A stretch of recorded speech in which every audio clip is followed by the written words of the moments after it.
Y'all hear me good? Is it close enough? Y'all Everything's good. Everything sounds really good. Okay. Can you hear us? Yes. Cool. Rashima? Oh, yeah.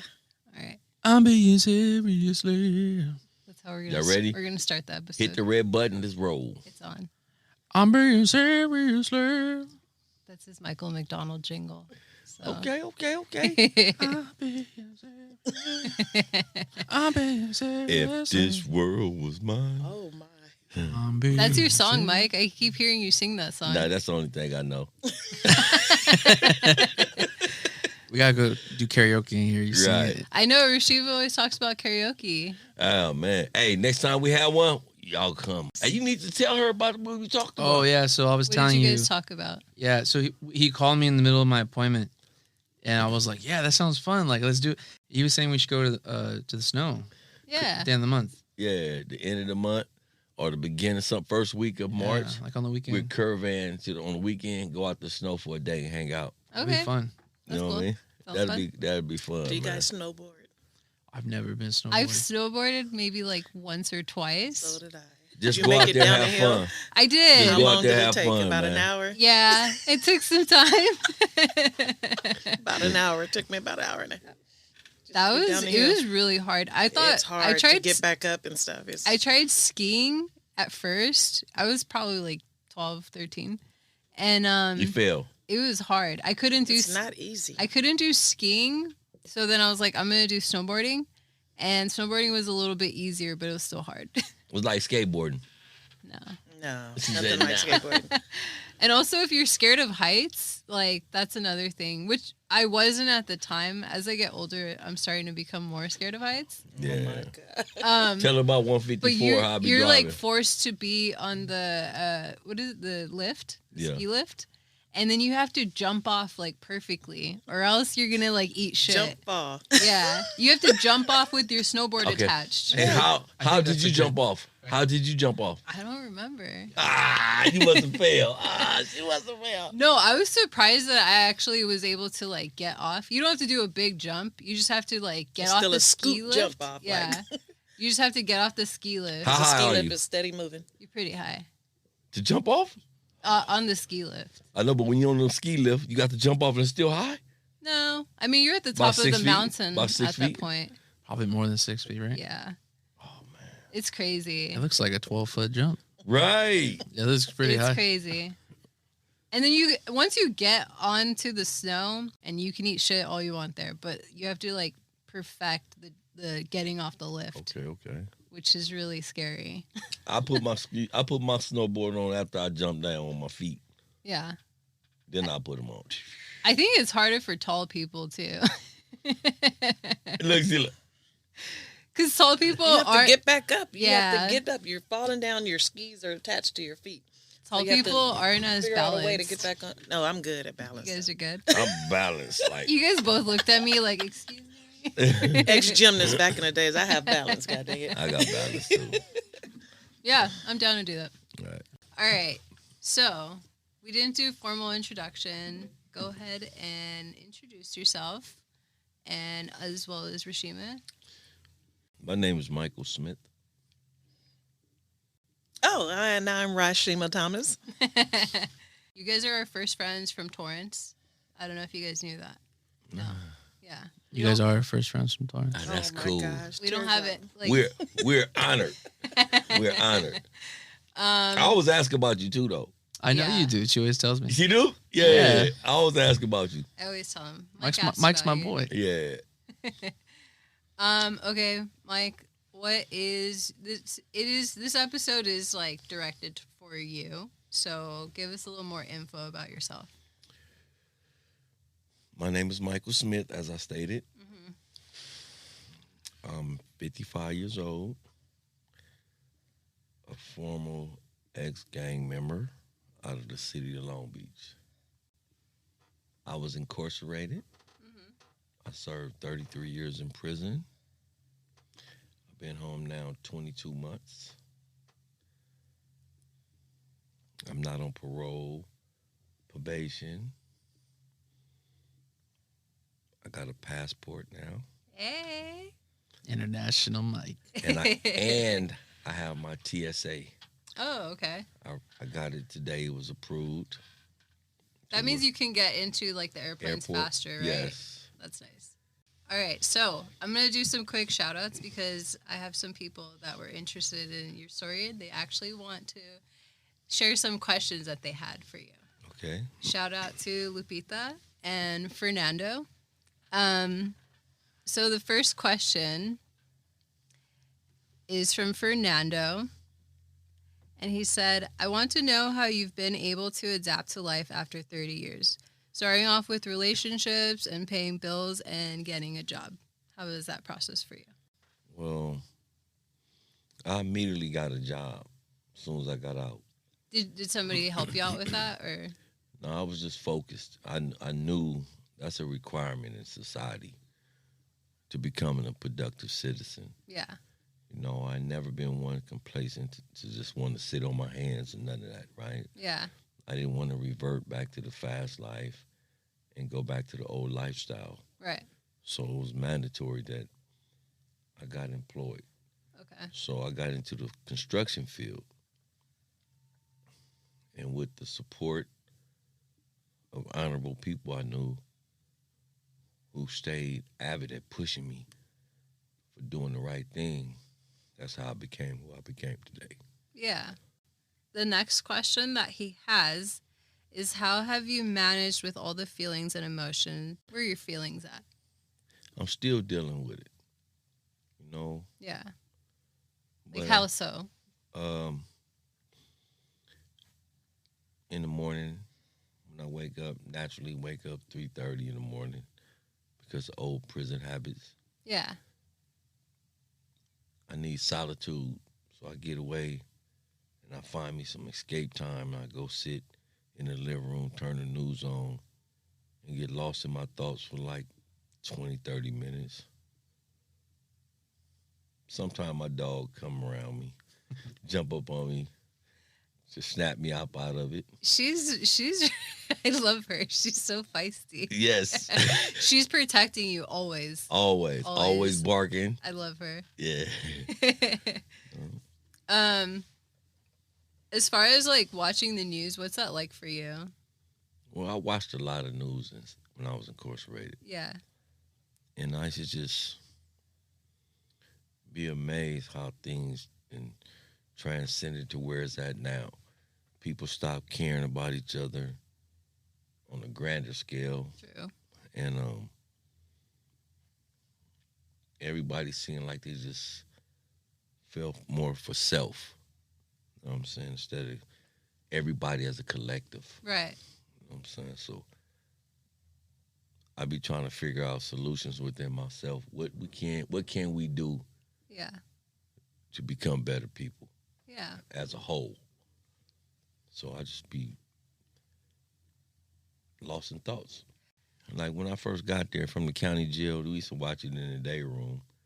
But when I got to prison, I immediately bought a TV. Oh, okay. You know what I'm saying? So I stayed watching TV. Then at that time, it was newspapers. So my father stayed buying me yearly subscriptions to newspapers. I stayed reading what was going on in the world. Yeah. The next question is for my cousin. She is actually really fascinated with like true crime and like there's podcasts out there that have a lot of stories being told about people who are wrongly convicted.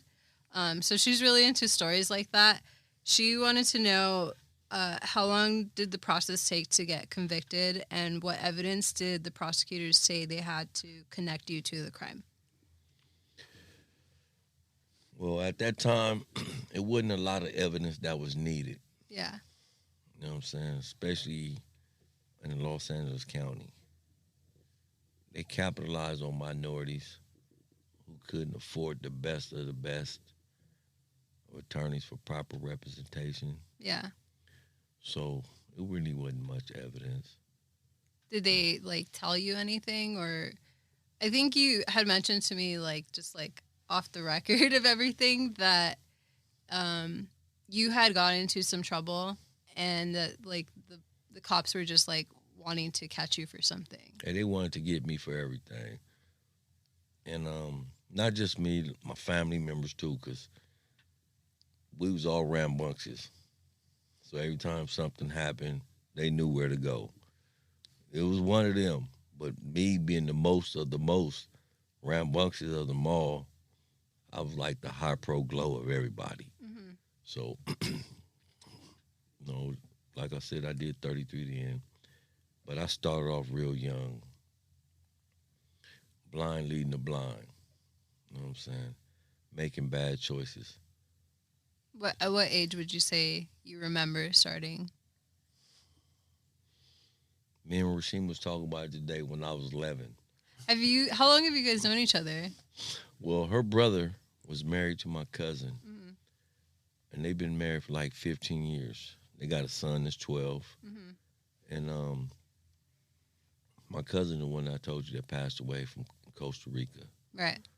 And back in 2016, my cousin used to always tell her, "You want to meet my cousin, you gonna like him."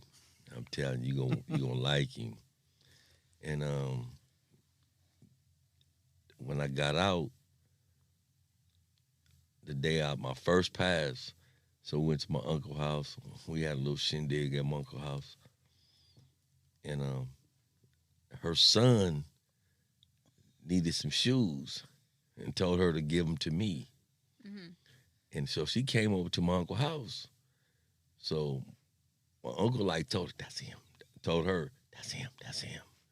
But like I was so in a trance of being free, it was like then on the way to them taking me back, I was just looking out the window in my mind saying, "I'm free."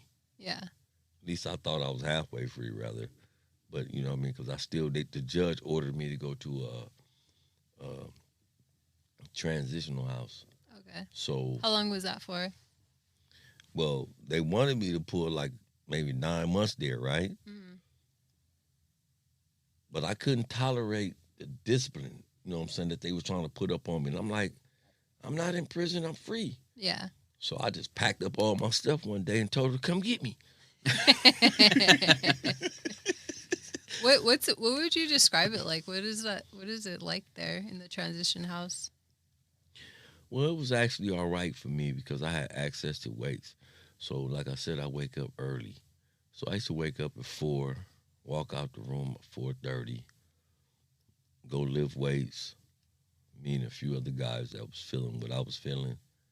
We used to exercise, go back, shower, go eat breakfast. And for the majority of the time, I stayed in my room. You know what I mean? I wanted to be away from everybody. Hmm. So I was learning how to use a phone.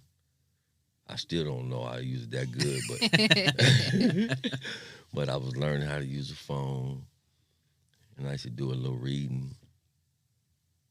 Then, like when I get my counselor, I had her name was Ava, Hmm.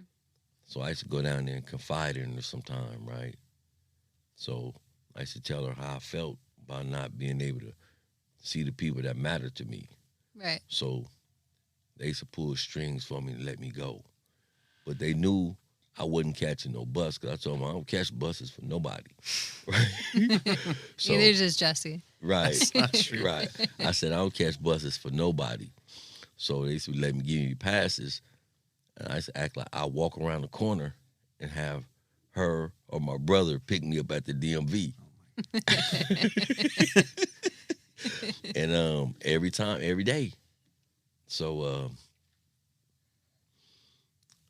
other than that, then I used to talk to my PO. You know what I'm saying? My PO was like, they had her just basically monitoring me. She was pretty cool. So they was trying to transfer me to a closer PO. So I told her, nah, because I think, because a lot of POs, they into trying to press you and they want to send you back Right. because it's money for them. The more people that's in prison constantly coming out, it's financially gain for them. Right. So I told her, nah, because that's not how she was. She genuinely cared. So I used to tell her about how I was feeling about being in this transitional house. So this one day I couldn't take it no more. I told her to come pick me up. So I called my PO like, look, I left. She said, look, go to this place in San Pedro called Fred Brown. So she said it's a little bit more liberal for you. Mm-hmm. So I ended up going she dropped me off at Fred Brown. So I started working all the time, saving. Had a good job. But at Fred Brown, you can have a car. Remember I said I don't catch buses for nobody. So my sister let me have her Volvo. Mm-hmm. So I'm driving around my sister's new Volvo every day. Right? And then just one day, I'm like, after about a month, 2 months with the Volvo, I'm like, I'm going to get me a truck. You want a truck? I said, yeah. First, I was going to get an Audi. We went to the Audi there, and I was going to get me an Audi. I said, no, I'm going to get me a truck. So I went and got my truck, told my PO, man, I want to move. That's how I ended up where I'm at now. So just to follow up, because that question that I initially gave you, there was more questions to it, but I didn't want to just like overload you. That's okay.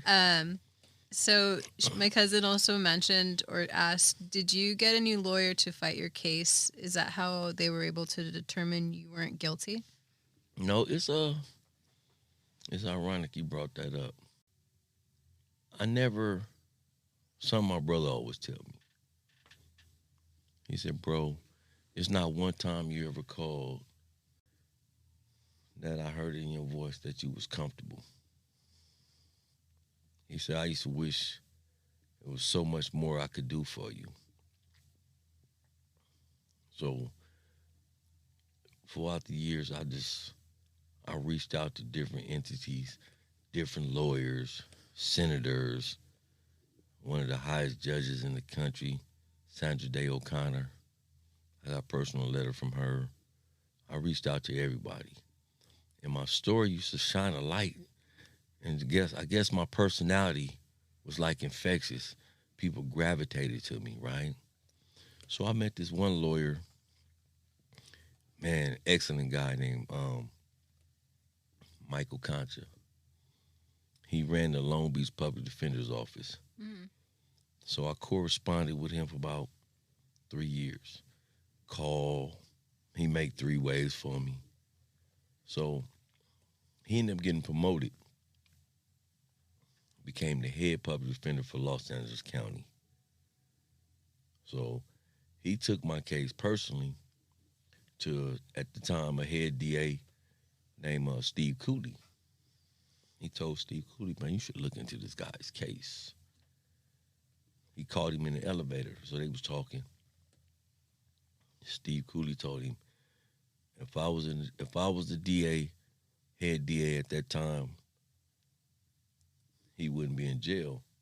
But there's nothing I can do because my hands is tied. Yeah. Because it wasn't my time. He said, just tell him to continue to fight. So eventually Michael Concha passed. And I was like, so when I found out he passed, I was like, man, so I sat on my hands for I stayed studying. I sat on my hands for 2 years. Do you know how he passed? I think he had a stroke. Oh. But he was a good guy. So just one day, when I got my first cell phone. So I'm sitting in my cell. I said, man, something I got to do. So let me call, see who the next head public defender is for Long Beach. So I called. I couldn't reach the head public defender. So the secretary ended up passing me on to a guy named Gregory App. Greg App answered the phone. And this dude, Greg App, now is my friend. But you'll be surprised, he was attorney at that time, public defender. So I talked to him for at least 10 to 12 years, corresponding. He'd get transferred from Long Beach to Huntington Park to traffic. Then he'd get transferred from Huntington Park to Antelope Valley, alternate public defender. I stayed finding him, corresponded with him, calling him and all that. To make a long story short, like I said, my personality. And so I used to always tell him, how can you be an attorney and you know I'm in prison and you don't know, how can you say you care? Mhm. You know what I mean? And you sitting there saying you're attorney and you know what was done to me wasn't right. So he eventually, I guess I planted a seed. That's what he say. I guess I planted a seed. So Mr. Gascon became the head public defender. Greg App got promoted from a public defender. He jumped ship to become a special prosecutor to prosecute corrupted police because the seed that I planted. So he took my case to Mr. Gascon personally and said, man, I've been talking to this dude 12, 13 years, right? And we need to take a look into this. And that was the start of it. And right now, me and Greg out, we go to lunch every month since I've been out. And he's a friend of mine. A good buddy. I can call him right now. He gonna answer. Michael, it's a trip. You'd be astonished to know some of the people you can meet Yeah. by having a good attitude. But also, I think it's important that people hold people accountable, because sometimes I think it's, especially in politics and stuff, like a lot of people start off with the intention of they want to help people, they want to help their community. And then because of like the politics and everything, it, like some of these politicians become corrupt. And, you know, like you're saying, like you planted a seed. Maybe you brought him back to like why he even started doing this stuff, you know? And it's just like holding him accountable of that. And you know, I done met deans, law professors that I'm friends with. You know, then once I started doing good in prison, you know what I mean, not messing up no more, I started really like attracting the right people. The dean from Stanford, you know, I started doing college in prison too. The dean from Stanford said, Michael, only thing I want you to do is just drive up here to Stanford, talk to my students, and I'm going to get you enrolled and you'll be able to get your BA through Stanford for free. But I just ain't never did it yet. Me and her, I told her all the time, I just ain't never did it yet. It's never too late. She said, you can do your online classes and go to Long Beach State, take your tests. We got a proctor down there, you know, do all. I'm like, all right. Eventually, once I get around, because I be so busy now with my own company now, Right. so it's like I barely made it here today. I know. Yeah, so let's share a little bit about your company. And when did you get started? Or what inspired you? Well, what really inspired me was you gonna be a stop. Y'all gonna trip out. You know, like I said, I started off doing construction through Tradesman International. My brother planted this seed, like, hey, he basically talked me into, oh man, we're gonna get this trucking stuff going, man. We can make this money, man. I'm like, yeah, yeah, all right. And once I got the truck, my brother skedaddled. That always happens. Left me with all the work. You know, but it's all good though, because it's starting to like take off. Yeah, you guys are always on the road. You guys are always driving somewhere. It's taking off. You know what I mean? Things is going good financially. I'm doing, you know, we're doing fair, but we hope to get better. We're trying to get a fleet of trucks. You know. I was gonna say, but I didn't want to interrupt you. My friend and I, we actually were gonna start a podcast together, and she forgot about that for I don't know why, but I ended up starting the podcast, and here I am. Yeah. So that always happens. I always hear that story, like, well, what happened was, you know, we were supposed to do this together, and then somebody bails or somebody's not as reliable. Right. You know? That's what happened with me. My brother really ain't reliable. He late on everything. No company would have never hired us because if you tell him, bro, I'll be ready at 8, he ain't gonna be ready till like 11. You always need an idea, Right. man. Right. Yeah. Yeah. That's true. Someone needs to be the idea person, then someone needs to be the executor. That's me. Yeah, exactly. Right. That's the perfect sauce. Who did you have a crush on when you were a kid? Like, if you had a crush on anyone, like singer or actress? Someone asked that. No, this is my icebreaker. It was supposed to be in the beginning of the episode, but I'm curious to know.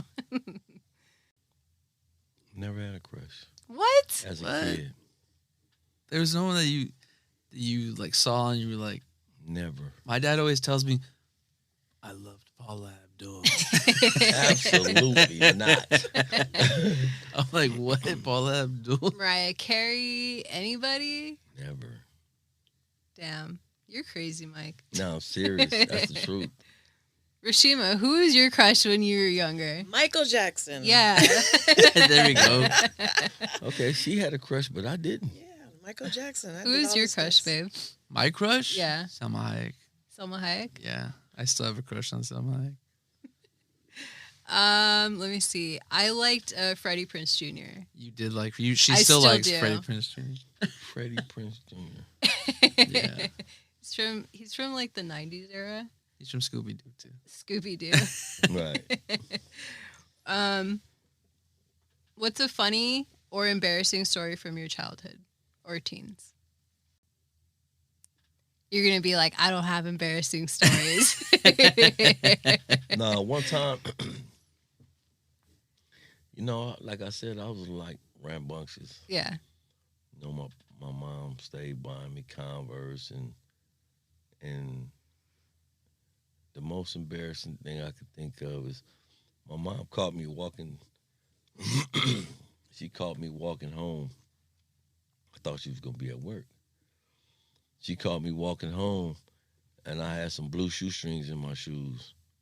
Cause I used to change them when I get home real quick. And she was driving down the street. Get in the car. Get in the car. Pull my hair. Get in the car. That was embarrassing. No, that was embarrassing. I know. One time, I was becoming a teenager at this time, and my best friend was in the backseat of the car. I was in the passenger, and my mom was driving the car, and I was talking back to her. She freaking slapped me in like across my face, and I was so embarrassed. And I just like had my head down, and I was just like trying not to cry in front of my friend. Right. And I'm just like, yeah, oh my god, that was so embarrassing. And then my friend would bring it up like later in adult life. Yeah. You always need those people in your life sometimes. Right. Just to be like, hey, remember when you were a dumbass or a dork? And Right. You gotta get brought back down to earth sometimes. Right. yeah. If you could have a superpower, what would it be? I just want to get these icebreakers out of the way. I really thought of them. Open up the doors and let the innocent out. That's a good answer. You caught me off guard. Well, how would you do that though? What would the power be? Would you be like Magneto? With the Ooh, finger. That's a cool With that superpower. finger. Bink. Just Yeah. like open everything. Did you have a lot of friends that were wrongly convicted, or did you know? No few. Did they eventually like become free, or do you know the status on any? They still fighting. Some of them still incarcerated. The fight don't ever stop. Yeah. The fire within do. Some people give up. I've seen a lot of people give up. I've seen suicide committed in prison from all ages. I knew a kid named Eddie Betancourt out of Long Beach, committed suicide, and he was innocent.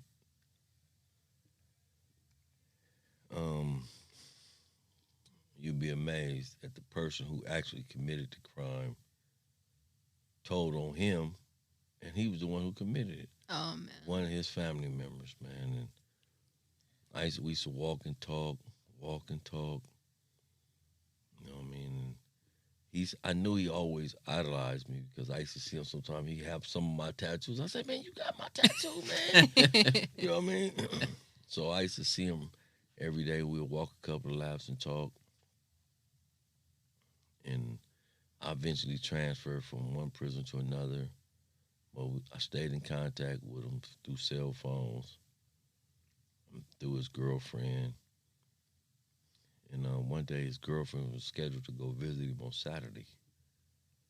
So she got up there Saturday morning. They wouldn't let her in. So when I came back from my visit, I had a text on my phone. So I called her back, like, what's up? She said, I don't know, something wrong. I said, what you mean something wrong? She said, I went up to see Eddie today. They wouldn't let me see him. I'm like, what you mean? So I said, let me call up there, call somebody. So I made a couple of other calls to a couple of other people I knew that had phones up there. Like, man, what's up? What's up with Rico, man? Y'all, because he's Puerto Rican. Mhm. What's up with Rico, man? He said, Mike, man, I heard he committed suicide. I'm like, oh. That's so And sad. come to find out it was true. Man, I was crushed. I was truly crushed. Man, I think about him all the time and his story. How old was he? 28, That's sad. you know. But his mom's moved to Vegas, his sisters and they moved to Vegas. He had one sister that I knew everybody loved him. His immediate family I'm talking about, but not like his auntie Addie.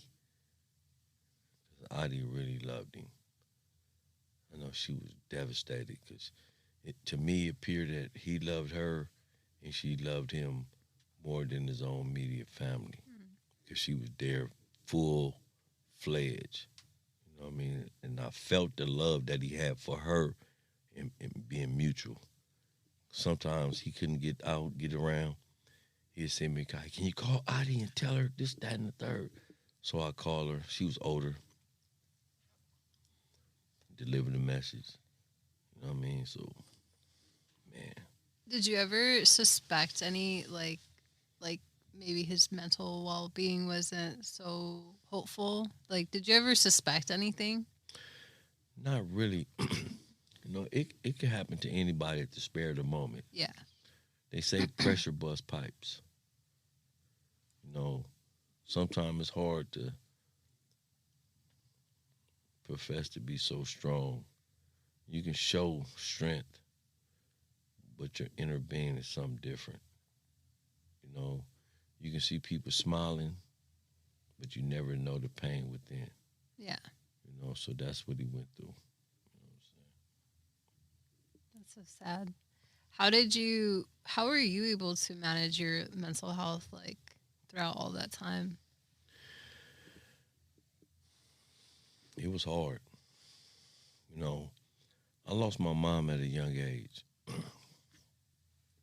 And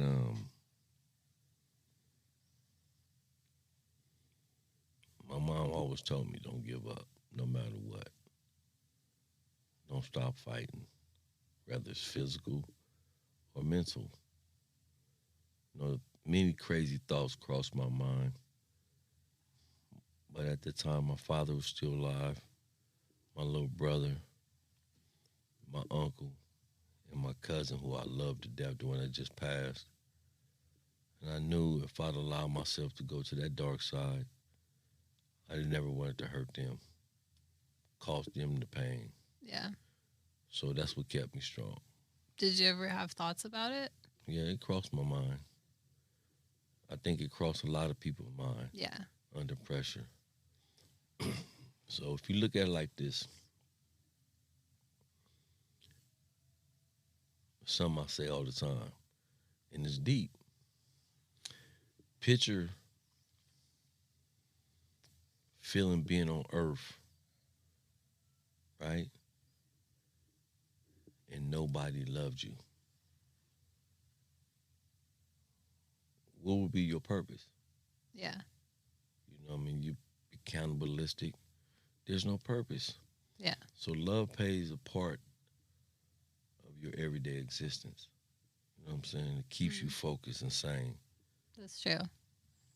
I agree. This is kind of unrelated, but still, it feels like related to me. When I was younger, I used to have insomnia, and I actually recently told you, like, my dad had asked me. My dad's like a night person, and he asked me, like, why can't you go to sleep? Like, what's wrong with you?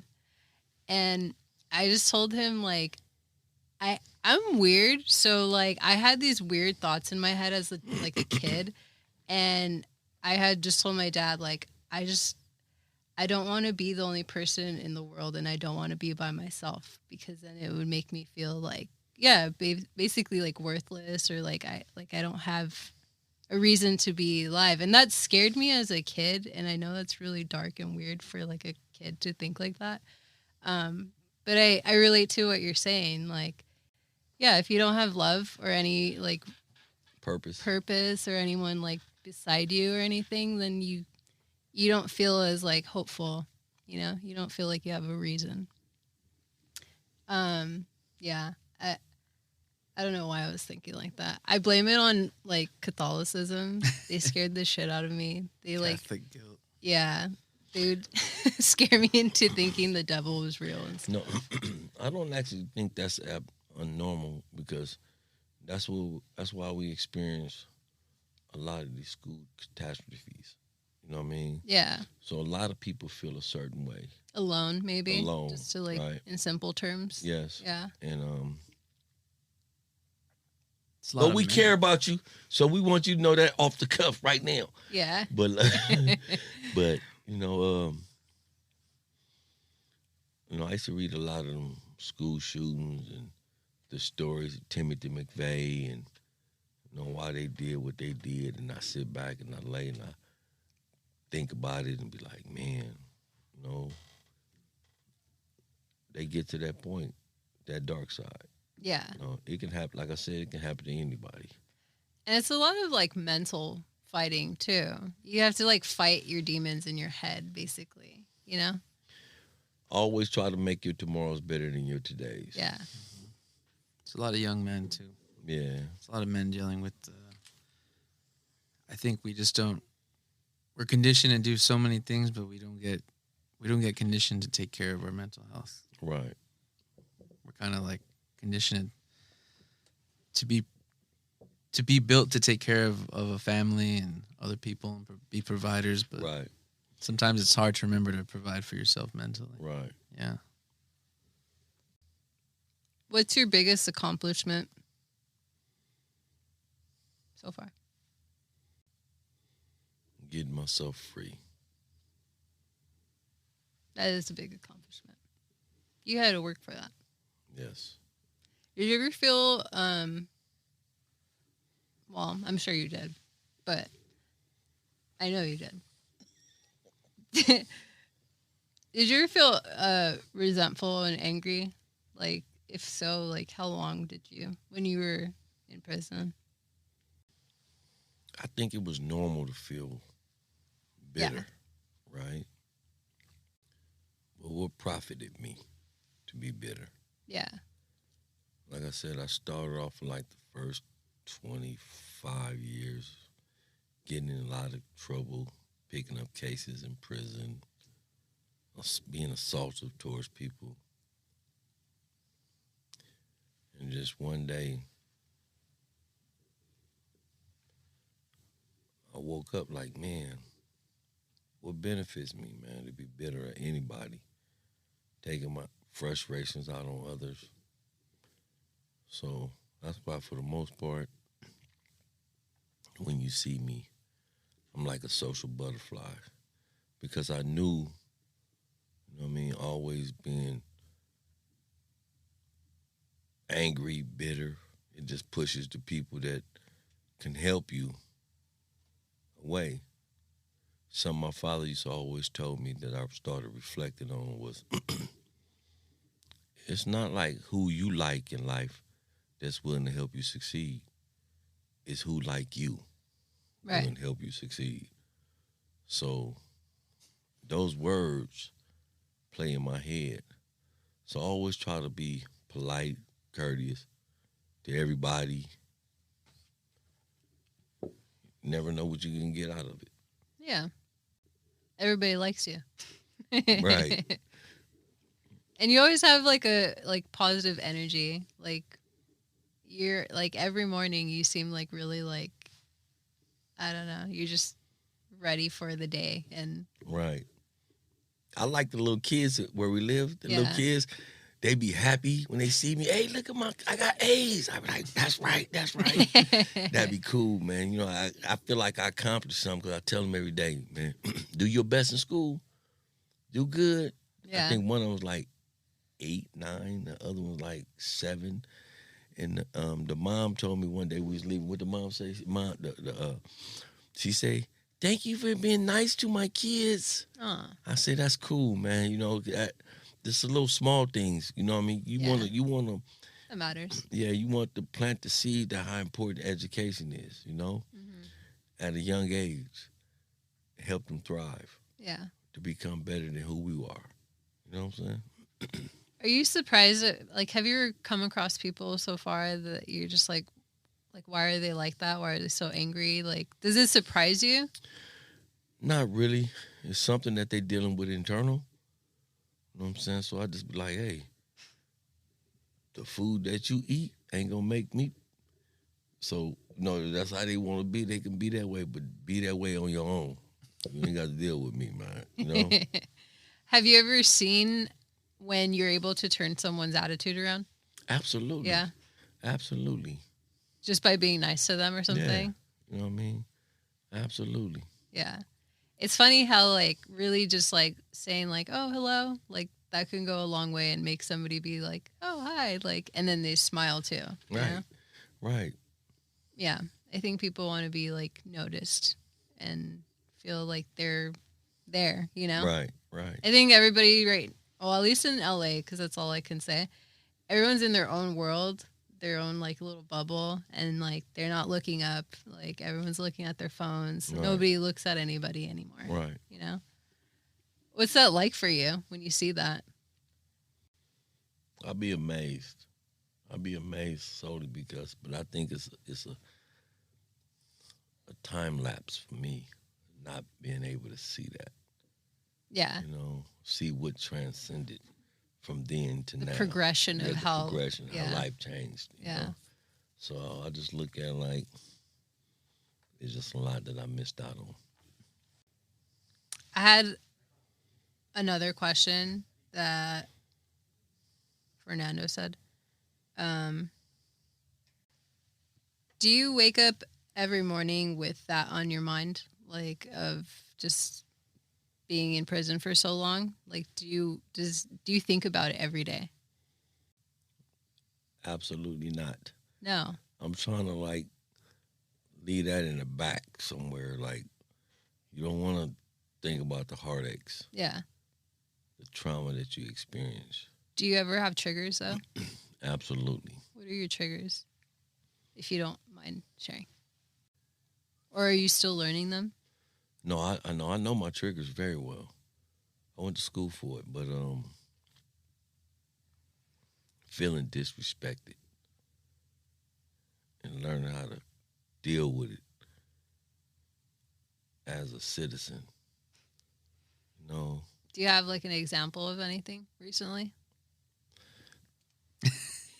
absolutely, because she knows. She like I know her face lit up right now. no, something simple. It ain't really simple, but I'll be quick to ready to get out the car. You know what I mean? Like, what? Like when you're driving or something? Yes. Like road yes. rage? Like, not really. Yes, but yes, but no, but because I feel like total disrespected the way they do certain things Yeah. or how people raise their voice and talk to you. You know, like I said, you know, I got a good attitude. You know what I mean? I'm always polite. I still use sir and ma'am, but when I know I go above and beyond to be nice to others, and I feel like they try to take advantage of it, That's a trigger for me. Like, you think I'm weak? It's like some people, it's like you understand the consequence of violence Right. because you've been violent and you've been around violent people, Right. and some people have never been hit, Right. And do you and know, they need to get hit. you know, right. Do you know, I got an example. And Rashima was like, she was on me about it. Why you talking to him like that? That's, the broker. Right? Like, we got the trucking company. Yeah. And I felt this man was literally trying to play me out my money. So I went big. Like, I know where your office at. Right? Why is you getting at me like that? Man, how old are you? Who you talking to? So I guess the way I responded to him caused him to call somebody else. Not even 3 minutes, they sent my money. You know what I mean? So then, after I allowed myself to calm down, I called back. I used some diplomacy, and I explained to him, why did it take me to have to come out of character to get my money when you could have been done that a long time ago when I was trying to be nice about it? Right. You know what I mean? So some people only is receptive to aggression. Right. It's true. You know what I mean? They don't respond with niceness. So you have to respond accordingly. Yeah. Like when I asked Jesse to wash the dishes. Right. You know what I mean? So if you're trying to be nice, and they don't want to be receptive to it, then you have to come out of character. Yeah. Then I understand that. Yeah. And which is unfair. You know what I mean? Exactly. Totally. That's why I get pissed. I'm like, why do you make me be mean to you? You know? Right. Don't get me started. Wash the fucking dishes. Don't get me started. Right. We can change this whole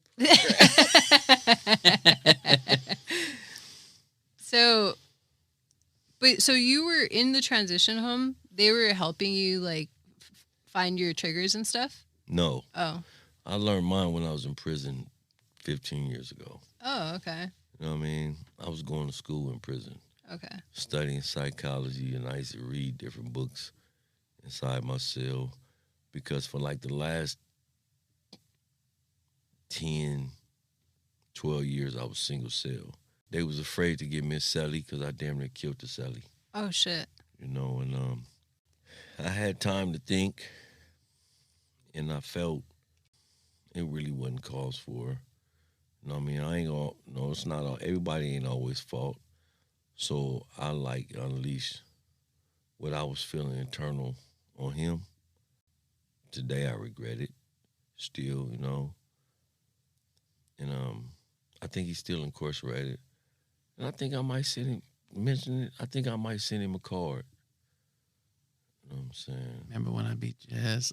Nah, I wouldn't. I wouldn't mention nothing like that. I'd just show him it's another side of me, man. Yeah. Yeah. Kill him with kindness. I was just, Ironically, not, but that caused me from getting out in 2016. You know what I'm saying? Oh, that set you back. Yeah, because I went back to county, went back to court in 2016, and the judge reflected on my prison history. Like, nah, this dude's still violent. You know what I mean? So I regret it. Yeah. You know? Did you ever, you probably have had to, right? Like, did you ever meet somebody really fucking batshit crazy? Like, that you're like, this guy is crazy? I met a lot of them. Who's the craziest, though? Man, ain't no who's crazy because they all crazy in their own way. She raised your hand. Hey, they all crazy in their own little way, Do you have any examples? Oh my God, she's asking you to dry stitch. I know. It's like, what form of crazy though? See, yeah, no, you could explain the mental crazy. I just want to know. You don't have to describe them. I'm gonna say me then. We got police disrespected somebody that I knew. Then we all rallied up. It's like, let's take off on the police now. Oh shit! You're the leader. You know, you know, but like not police, but correctional officers. Mhm. Right. You know, we all end up in hole behind it. No, When you're younger, obviously there's a race dynamic in the prison system, right? Were you aware of that? absolutely, Yeah, right? absolutely. But did it affect? Did it? It affected me in prison, but I never. You know, everybody have to play a certain part when you're in prison. How so? You know, you got to like, you have to. Either you're gonna sink or swim. But I befriended some good white guys, some good Hispanic guys, some good Asians. And they're all in like their own cliques, right? Like their groups. Yeah, but like outside without no other people knowing, we became real close in our own little way. And one of them ended up getting out after doing 27 years. That's who's doing my work for free. And he doing he bomb. Yeah. And it's like, but I look out for him Yeah. still. Was he doing that in prison too? Yes. You know, He built his skill. yeah, man, good. To whereas, you know, when people have those biasness, and that's ignorant, right? And some, you know, hatred and racism, people not born with it. Right. They're taught that. Yeah. Right? So prior to me going to prison, I knew this girl. Her mom's had this daycare. And I remember back prior to me going to prison, 'cause I used to watch a lot of 60 Minutes. They had this little story about this, and true. They had the kids, and they was talking about racism, hate, and all that. So on 60 Minutes, they put every ethnicity kid in the playpen, and they all played with each other. Do you know what year that was? Do you remember? It was in the 80s. It was in the 80s. Mm-hmm. But you still could like look it up. Okay. And when I was in prison, I used to just trip off that. Still remember that. You know what I'm saying? When I was messing with this girl, her moms had all the kids, and they didn't know no difference from each other. Mm-hmm. So then you start studying what ignorance is. You know what I mean? Like, damn, that's crazy. So, but the one guy I told you that they were doing work on me now, Yeah. good friend of mine. Good friend, I'm back. Is he white? Mexican. Mexican. Good dude. He used to be an essay, but not no more. He wear a little fade. Good dude. So it's like, man, no, I don't care what color you are. Yeah. You know what I mean? Good people is good people. Yeah. You know what I mean? I just don't like ignorant people, but good people, man, you know? Do you feel like the world that you left off with and the world you returned to, do you feel like if you stuck around and you never went to prison, do you think you'd be as equipped as you are now to deal with yourself and the world around you? Because from what you're telling us, it sounds like you are like man is like a weapon, right? And if a man doesn't learn how to use himself, that weapon, and when to use it, like you become dangerous, you become undisciplined. And it seems like you took a lot of time to reflect and to learn and to understand yourself. Like you said, you studied your triggers, you studied psychology, you educated yourself and reflected even on the things that you did that you regret now. And in a way, it's like you have more power over yourself because of that, right? Do you feel like all those experiences that you built up in prison and in your time helped make you the man you are today? I think you are a terrific person. I think you are someone you're someone I look up to. You're someone I love. And I think that despite the struggles you've endured, you're like so much better off than people who've never even had experienced that type of adversity. Do you think you would have been able to become that person had you not experienced such adversity? I really don't. I really don't. I believe, I know it's hard to say, I believe prison saved me. Mm-hmm. You know, in many ways. I probably wouldn't be here today. Wow. You know what I mean? Because I was doing a lot. Yeah. Prison forced me to educate myself, Mm-hmm. and it forced me to look at the mistakes that I made. Yeah, you have a lot of time to reflect. You know, under pressure, Yeah.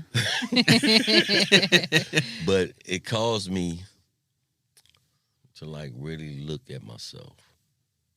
You know what I mean? So I don't think without prison, I wouldn't be who I am today. Mm-hmm. You know, it's hard to say, but it's the truth. Yeah. You know, That takes a lot of, I don't know, like bravery to admit something like that, you know? Like awareness. Yeah, it takes a Yeah. lot of self-awareness. Yeah. I think, I mean, people, our listeners don't know, but this is our third attempt to do this interview. Yeah. In the first interview, I feel like the first interview, we had to build up, you know, like warm things up and get there. In the second interview, you pulled up ready, both you pulled up ready to go, and Pirate Studios Something wasn't ready. always goes wrong. And Right. then today I was like, damn, there's no parking. There was no parking, but that's like compared to the other things, that's not even a setback, right? Yeah. And I think this has been, and it's an excellent interview. I Yeah. think, I mean, not only am I super grateful for Alexis for now allowing me to be here to support and be part of the interview, but I'm also grateful for both of you and the presence that you guys both have in our lives. I think, yeah, thank you. And we both love you guys so much. And it means a lot to us because, you know, we moved somewhere really far from where we grew up and like from people we love and care about. It's almost like a culture shock to be in Torrance. It Like, is. We are like, where's the good Mexican food? What the fuck? Yeah, This we- place sucks. Oh, it's a good one right there on 182nd and Hawthorne Boulevard. It's a little Mexican, real talk. It's right on the side of TJ Maxx. Okay. Well, we all got to go. Yeah, I'll real try it talk. out. Hey, real talk. I was Hey, gonna but no, s- ain't nothing better than out here. She brought me some what's the name of the place? These tacos Yeah. with the soft shell with the corn Street asadas. tacos. The street tacos. Bomb. The regular tacos. Just Yeah. like from a Yeah, From a bomb. taquero? Yeah, bomb. that's the best. That's the real That's the stuff. best. Yeah. From the truck, from the Right. cart. Yeah. Yeah. Like we don't get things like that in Torrance. And if we do, some white person in RPV's trying to call Yeah. Right. you know, that, like that happened. someone I on don't know if them you All guys the saw time. there used to be it was like a stand from in Walgreens. front of Walgreens. Yeah. And I don't know if you guys go on the what is it, The neighborhood app or Neighborhood something. app. Yeah. or like an app that like it's everybody have that. from the community talking and Yeah. stuff. Yeah. And basically all these people got together and like called the police and booted the taco guys, and It's you know, messed up. It's crazy. It's just a bunch of white people bitching about like petty shit. Hey, yeah, but you they're know saying what? that they're taking their competition to the actual restaurants and like, but it's like the restaurants are all closed at like 8, I 9. know. You know what's Yeah. crazy? And they're just getting started at the taco truck. Yeah. Yeah. Only thing they see from me is this truck going and coming. Yeah, you're always I working. know you're always on the go. You know what I'm saying? I'm like, I used to go to the store down the street sometime. That's about it, man. They just see me coming going. That's it. Yeah, I ain't looking for no problem, trying to create no waves. no time to waste. No time to waste. Yeah. Okay, well, we can get closer to ending here, but I do want you to share what was like the best food that you remember like trying when you got out of prison. Rashima's cooking. Oh man, that is sweet. What did you make him? I don't remember. Hey, I mean, I'm cooking all the time, so hey, she I cook don't know. all. Hey, look. His palate is a little different. Hey, What is his palate like? Like, what is he like? What do you like, Mm. Mike? all right, look. Well, she can be the one to actually He said, say look. like what's normal. Hey, nah, look, I'm gonna tell you. A lot of people might think it's a little odd. You know, I think a lot. You know what I mean? So you'd be surprised what I really, really like. Let's say it on 3. The One, regular two. hamburger, not a Big Where? Mac. You know the regular hamburger from McDonald's? No cheese. Just the cheeseburger. No, not the cheese, just the Oh, regular just the hamburger. hamburger. no pickles, Just the regular hamburger with the pickles, just a regular Pickles, yeah. ketchup. mustard, Yeah. ketchup. A regular hamburger, french fries, and a sodas. Why? Mind you, my mom died when I was a kid. So when I get out of school, if I do good, she'd take me to go buy me a Happy Meal. Oh, So that's my way to always yeah. stay connected to my mom. Oh, that's cute. You know what I mean? Go Yeah. When I pull up, people at the McDonald's like, I said, just give me a regular hamburger, fries, and a soda. You know, I know, and whoever listens to this podcast and to you guys, whenever you see your mom and your dad, man, just hug them. Let them know how grateful you are that they still here. Yeah. My mom drives me crazy, but I love her. No, but look, every chance you get, give her that hug and kiss her on the forehead. Because she always remember that. That's something that you always remember. Yeah. So mine is that hamburger, McDonald hamburger, french fries, and soda. Let's hold on to that. Right. That's the cozy meal. That's your cozy meal. Yeah, that's my cozy meal. We all got a cozy meal. And she be tripping off of it. She like, what? She's like, why? She's like, excuse me, do you know my cooking is like 1,000 times better? But they might be like, stay out of McDonald's. It's the nostalgia though. Yeah, but that's my Yeah. that's my own personal little. What do you think you crave more, like savory food, sweet food? Like, what's your guilty cravings?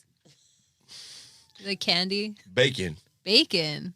Okay. Okay. I I could eat a lot think of that's bacon. a man thing. I don't Yeah. know. Man, Bacon. She's like, why do you need bacon? all Bacon. the time?" Like, I Bacon can't and stand the smell of Man. bacon. bacon and candy. Bacon and candy. What kind of candy? Reese's and Snickers. Reese's, like the cups? Yeah. You like the Reese- pieces too? Yeah. All types of Reese's. Yeah. And Snickers. Okay. You know? So Mike, when are you gonna write a book? Ooh. Are you gonna write a book? Do you want someone to write you a book? Also, double question. Advice. Let's start with the book first. Yeah. I started when I was in prison, off and on. Then I started writing an urban novel. Actually, I think I got it in the house. I'll let y'all read some chapters. Yeah. It's in the house Yeah. all day. I'll let y'all read some chapters. An urban novel. What does that mean, urban novel? Like urban community. What does that mean? Urban? What does that mean to you, urban? Because it's a funny word. We've talked about it before. What urban means? Like That's like Ronald Reagan era term. no, urban means like almost impoverished community. Okay. Like not grand poopah. Yeah. You know what I mean by Not all Glenn- PV. yeah, right. Not all PV. Not where you know, we're at right now. Right. You know what I'm saying? Like working class people. Yeah, Yeah. you know. So, I started one of them, and I got a couple of chapters of my personal life. I just ain't never completed it. Maybe one day I might get around to completing it. But right now, I'm just trying to get this business launched Yeah. and get it to the area where I want it. Yeah. No, Focus. I'm just looking for financial security, man. You know. Then you could do the rest, right? Yeah. Yeah. Where I can be comfortable. Yeah. You know, I'm not looking for a lot in life. I just want the house up on the hill with the gate around it, with the polka dot dog, with the wife. Yeah. That's it. You know, just That's a what we simple- want. That's all we need. Yeah, just as simple, man. Just as simple, and just to Yeah. have the security to just do what you want. Yeah. Be comfortable. Yeah, and not do what you can. Mhm. You you know, but I am looking forward to going to the snow with y'all. Yeah. Me too. Yeah. Yeah, I haven't yo, been to the snow in years. We're gonna go out there and have fun. Me Yeah. either. I haven't been to the snow in a long time. So let's hook it up like first week of March when Okay. it's snow out there. All right. Okay. You know what I mean? Let's do We, it. we leave early Saturday morning and go out there. Early? I don't know. I feel I like- say you're always late to everything. Nah, I feel like we're getting adopted. early Saturday morning and go out there, hang out till late What's Saturday. early though? Big Bear's like a 3-4 hour drive. Yeah. So we have to leave. We want to have some fun. We got to leave at least 5 o'clock. So by the time We're we gonna get sleep over your house. yeah, okay. So by the time we get there, it'll be 9. We hang out from 9 to like 7, 8, Yeah, having that's fun. perfect. Okay, Yeah, cool. that's a good thing, you know. Yeah. So do some what you call them in the snow? Some snow angels. Snow angels, snow Yeah. angels. Yeah. Yeah. Okay, let's start closing out. But any advice for anybody who's maybe experienced something similar to you, or just maybe could relate to your story? Just don't give up. And